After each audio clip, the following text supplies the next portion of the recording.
Hello दोस्तों, the exam classes में आपका स्वागत है। आज हम पढ़ेंगे क्लास 10th का वास्तविक संख्याएं, चैप्टर नंबर 1 है। इसमें सबसे पहले हम पढ़ते हैं प्राकृतिक संख्या कहते किसे हैं। ठीक है, प्राकृतिक संख्या कहते किसे हैं उसको देखते हैं। वस्तुओं को गिनती करने के लिए जिन संख्याओं का प्रयोग किया जाता है उन्हें हम क्या कहेंगे? प्राकृतिक संख्याएँ। क्या कहते हैं? प्राकृतिक संख्या कहा जाता है। जैसे एग्जाम्पल में वस्तुओं की गिनती हम कहाँ से करते हैं? जीरो से तो मतलब होगा नहीं, 1 से स्टार्ट करते हैं। तो 1 से स्टार्ट करने का मतलब है यहाँ से 1 2 3 यहाँ से कहाँ तक जाएगा? अनंत तक की संख्याएं।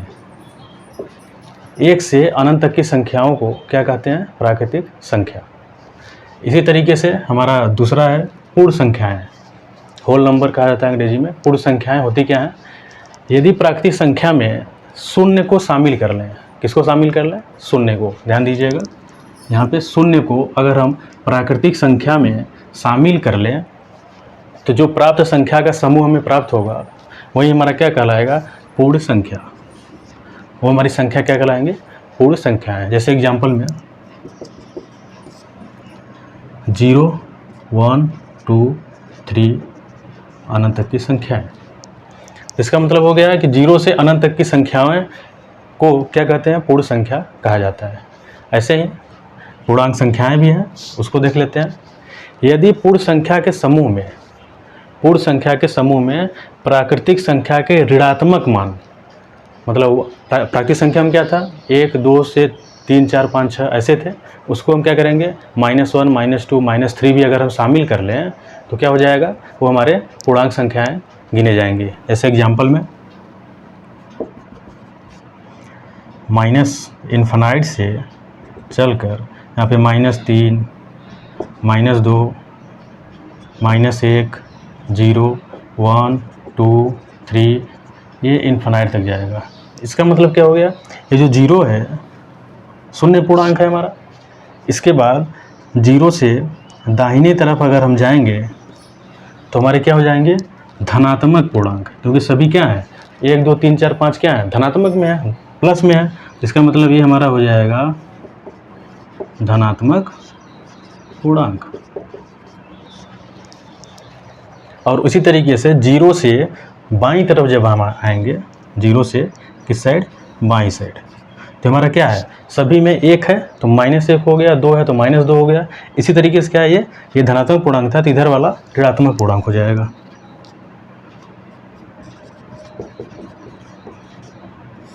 ऋणात्मक पूर्णांक। और 0 हमारा क्या था? शून्य पूर्णांक। ये हमारा शून्य पूर्णांक होता है। और इसके दाईं तरफ 0 क्या है? यहाँ पे दायां तरफ। और 0 से क्या है? ये बायां। तो ये संख्याओं के बारे में थी। ये हमारी क्या कहलाएंगे? पूर्ण संख्या कहली। अब हम आते हैं परिमेय संख्या के बारे में पढ़ेंगे। इसे इंग्लिश में रेशनल नंबर भी कहते हैं। परिमेय संख्या होती क्या है? कि ऐसी संख्याएं जो P/Q के रूप में हम क्या कर सकते हैं? व्यक्त कर सकते हैं। तथा Q हमारा जो P और Q है पूर्णांक होनी चाहिए और Q 0 नहीं होनी चाहिए। तो हमारी क्या कहलाएंगी? वो परिमेय संख्या। जैसे एग्जाम्पल में इसको हम देख लेते हैं। ध्यान दीजिएगा, P/Q है तो कोई परिमेय संख्या हो,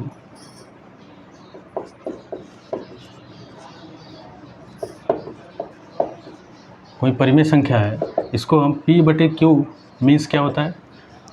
अंश बटे हर के फॉर्म में होनी चाहिए। P हमारा क्या है? अंश, और Q क्या है? हर। और जो हर है वो हमारा इक्वल टू 0 नहीं होनी चाहिए। मतलब अंश 0 हो जाए चलेगा, लेकिन हर हमारा 0 नहीं होनी चाहिए। किसमें? परिमेय संख्या में। ठीक है, जैसे कुछ एग्जाम्पल हम और ले लेते हैं। यहाँ पे क्या है? जैसे मैंने लिख दिया 2/3। तो 2/3 क्या है? हमारा एक परिमेय संख्या है, क्योंकि यहाँ अंश है, यहाँ पे हर है, और हर हमारा 0 नहीं है। 2 कंडीशन होनी चाहिए परिमेय संख्या में। पहला कंडीशन है P/Q के रूप का हो, दूसरा कंडीशन है Q हमारा 0 ना हो। और Q है क्या? Q हमारा हर है। ध्यान दीजिएगा, हर है, तो हर हमारा 0 नहीं होनी चाहिए। जैसे कुछ एग्जाम्पल, 2/3 परिमेय संख्या है, -3/5 भी परिमेय संख्या है। और ध्यान दीजिएगा, परिमेय संख्या धनात्मक भी हो सकती है, ऋणात्मक भी हो सकती है। और यहाँ 0/1 भी लिखेंगे, ये भी हमारा परिमेय संख्या है, क्योंकि हर हमारा 0 नहीं होना चाहिए, अंश 0 हो जाए चलेगा। ऐसे ही 3/7 कुछ भी ले सकते हैं, ये सभी हमारे क्या हैं, परिमेय संख्या है। कौन से परिमेय संख्या नहीं होती है? जो P/Q के रूप में हो बट Q हमारा 0 हो जाए। जैसे 2/0, 0 क्या है, हर में आ गया, और कंडीशन क्या थी, हर में 0 नहीं होनी चाहिए, तो हर में 0 आ गया तो हमारा परिमेय संख्या नहीं है।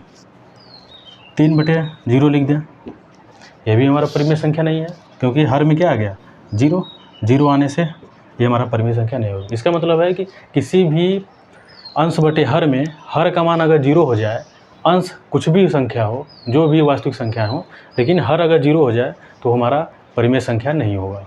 अब परिमेय संख्या हमारे धनात्मक भी हो सकते हैं, ऋणात्मक भी हो सकते हैं। जैसे एग्जाम्पल में यहाँ पे हम लिख दे रहे हैं धनात्मक परिमेय संख्या, और यहाँ पे ऋणात्मक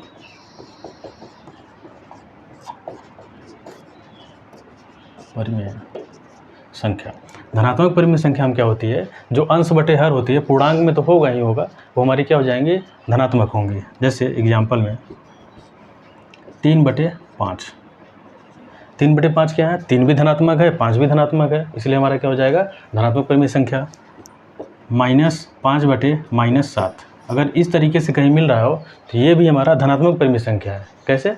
क्योंकि जो अंश में है, ये माइनस और माइनस क्या होगा, एक दूसरे से कैंसिल आउट हो जाएंगे, तो हमारा क्या हो जाएगा, 5/7 सिर्फ हो जाएगा, तो हमारा क्या है, धनात्मक परिमेय संख्या। इसी तरीके से एग्जाम्पल में हम आते हैं ऋणात्मक परिमेय संख्या में।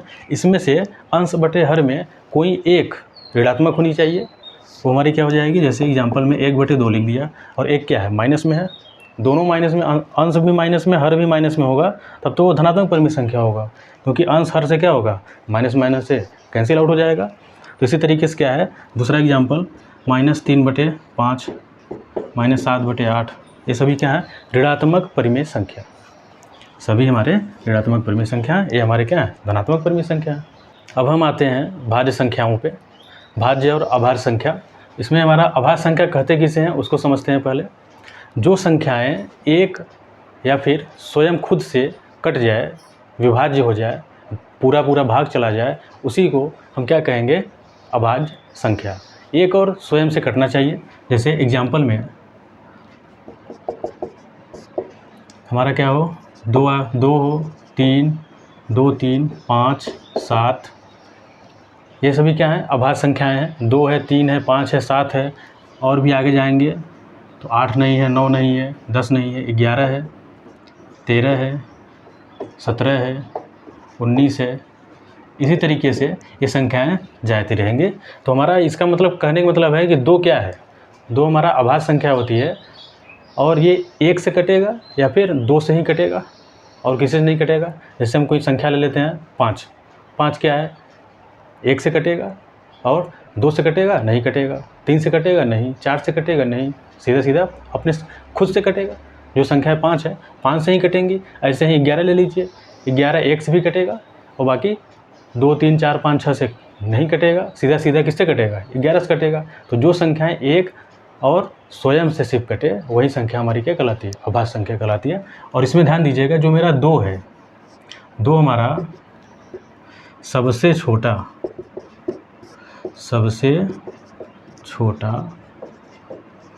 अभाज्य संख्या। 2 क्या है, सबसे छोटा अभाज्य संख्या है, एकमात्र सम अभाज्य संख्या। इसमें ध्यान देने वाली बात है कि अभाज्य संख्या में एकमात्र सम अभाज्य संख्या, कैसी, सम। 2 के अलावा और कोई भी संख्या हमारी सम संख्या नहीं होगी। 2 क्या है, सम संख्या है, तो एक ही सिर्फ हमारा क्या है, अभाज्य संख्या में सम संख्या होती है। और सबसे छोटा अभाज्य संख्या भी हमारा क्या है, 2 है, 2 से स्टार्टिंग होती है, और बाकी संख्याएं क्या है, अभाज्य संख्याएं। इसी तरीके से अगला टॉपिक हमारा है भाज्य संख्याएं। भाज्य संख्याएं होती क्या है, इसको समझते हैं। भाज्य संख्याएं वे संख्याएं होती हैं जो एक से कटे, स्वयं से भी कटे और बाकी भी संख्या से भी कट सके।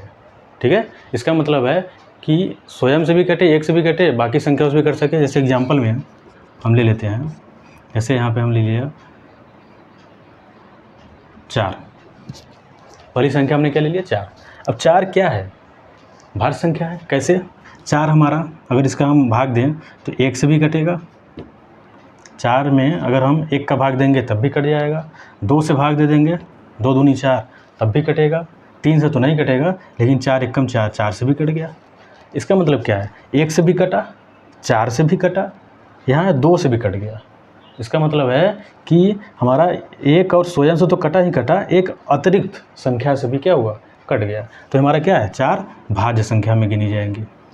ऐसे ही कुछ संख्या और ले लेते हैं। 9, 9 किससे कटेगा? 1 से भी कटेगा। 9 से अगर हम 1 में डिवाइड करें तो 1 9 बार जाएगा, तो 1 9 9 होता है। तो ऐसे ही 2 से काटेंगे नहीं कटेगा, लेकिन 3 से कट जाएगा, 3 त्रिका 9 होता है। ऐसे ही 4 से नहीं कटेगा, 5 से नहीं कटेगा, 6 से नहीं कटेगा, 7 से नहीं कटेगा, 8 से 9 से कट जाएगा। इसका मतलब क्या है? खुद से भी कट रहा है, 1 से भी कट रहा है, लेकिन 3 से भी कट जा रहा है। इसका मतलब क्या है कि ये हमारी 9 क्या है? भाज्य संख्या में गिनी जाएंगी। ऐसे ही कुछ भी ले लेते हैं, जैसे 20 में ले लिया। 20 किससे किससे कटेगा?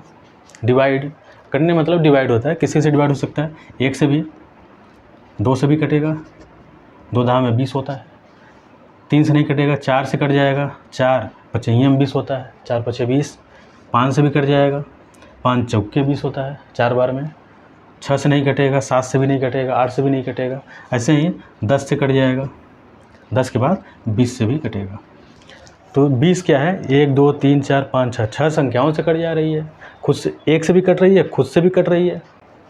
ठीक है, 1 से भी कट रही है और खुद संख्या से भी कट रही है, बाकी संख्याओं से भी कट रही है। 20 भी हमारा क्या है? 1 से भी विभाज्य हो जा रहा है, 20 से भी विभाज्य हो जा रहा है, बाकी संख्याओं से भी क्या हो रहे हैं? विभाज्य हो जा रहे हैं।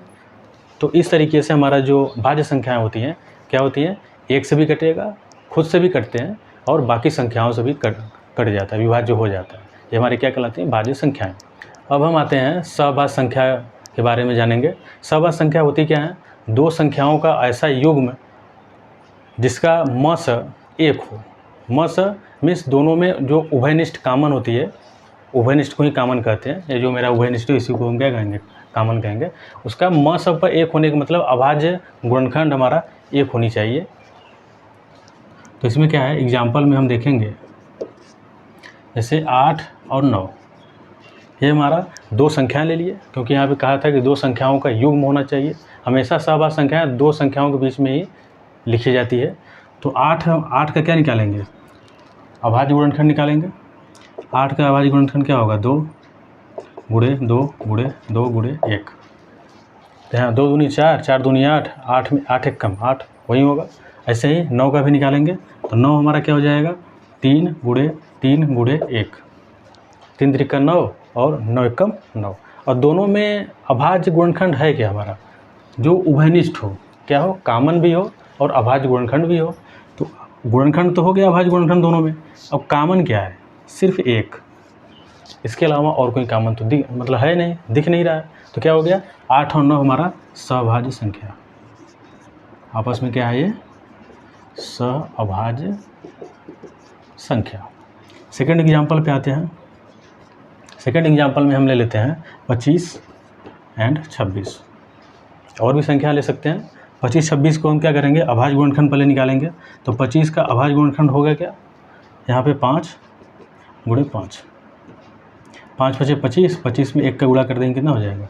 25 एकम 25। ऐसे ही 26 का निकालेंगे। यहाँ पे क्या हो जाएगा? 26 का 2 दूनी 2 और 13, 13 दूनी 26 हो गया। और 26 में 1 का गुणा कर देंगे, 26 एकम 26। और दोनों में कामन क्या है? दोनों में कामन हमारा सिर्फ 1 है। इसके अलावा 5 5 है, 2 13 है, तो दोनों में कामन कुछ मिल नहीं रहा सिर्फ 1 के अलावा। तो इसका मतलब क्या हो गया कि 2 संख्याओं का ऐसा युग्म हो जिसमें कामन उभयनिष्ठ, जो हमारा उभयनिष्ठ हो, सिर्फ 1 हो, 1 के अलावा और कोई संख्या ना हो, तो हमारा क्या कहलाता है? दोनों संख्याएं आपस में सहभाज्य संख्या कहलाएंगी। सहअभाज्य संख्या। ओके। और एक बात और ध्यान दीजिएगा, यहाँ पे जो एक होती है, जो हमारा एक संख्या जो है हमारा न तो भाज्य है, न तो भाज्य संख्या है और न ही अभाज्य संख्या है। इसको याद कर लीजिएगा, कहीं कहीं पूछ लिया जाता है एक हमारा भाज्य संख्या है कि अभाज्य संख्या है, तो एक हमारा न ही भाज्य संख्या है और न ही अभाज्य संख्या है।